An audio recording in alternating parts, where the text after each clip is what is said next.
Michael Ray. I'm a Media Relations Manager for the North Texas Tollway Authority.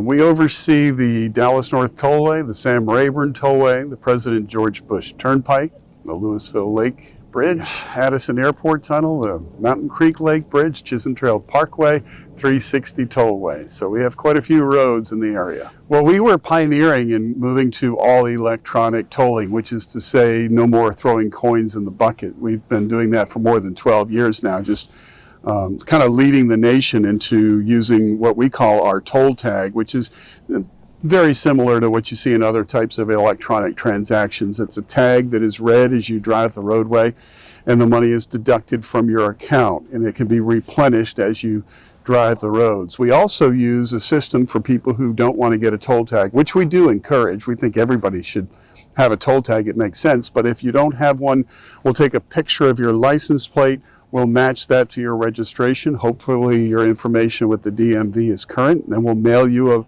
a bill for the toll charges. Well, certainly that's the challenge. We're probably in, the biggest developmental area in the U.S. We do find that where we build our roads and improve our roads, development follows. So we get a lot of traffic. During COVID, patterns changed a little bit. Obviously, people stayed home during that time, but as it's come back, it's not only returned to near COVID levels, but we see a lot more travel in the middle of the day and the weekend. You mentioned rush hour. That's kind of changed. It still gets congested at that time, but we see almost steady travel throughout the day and even on the weekends now. Well, what happens is every road is built to a very high standard, and as cars drive on it, it wears out, or people crash into guardrails, or accidents happen, or whatever. So it's an almost kind of, it's concrete and steel, but it's almost a living, breathing thing where it constantly needs to be maintained. So we spend a lot of money keeping the road in good shape. Well, the North Texas Tollway Authority is a distinct operation, different from Harris County, so I wouldn't comment on how they do business. I will say our toll tags are free to begin with. It's only the money that you put on there in advance of travel.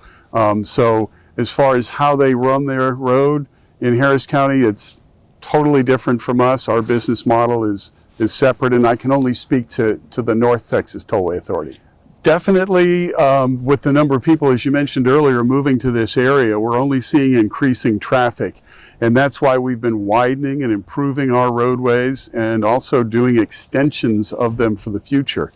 We're in a race against the number of people who arrive here. They all come with their cars, so that puts more cars on the roadway. We continue to improve and widen and try to keep up with that growth and allow them to go other places as we extend roadways. I really like to work during the snow and ice. The emergency we recently had is a great example. It's a great way to kind of reconnect with some of my old buddies in broadcast, and all of a sudden I'm back on TV like I used to be. And the best part about it is it's a way to talk directly to our customers. We use the various TV stations, radio stations that interview us, but we can tell our customers what to expect, that they're getting out on a roadway in an icy situation and they need to be very, very cautious. So go ahead and drive the road. We're working hard to make it as safe as possible, but you have to do your part as a driver and slow down significantly so we can all be safe together. Thank you so much. All right.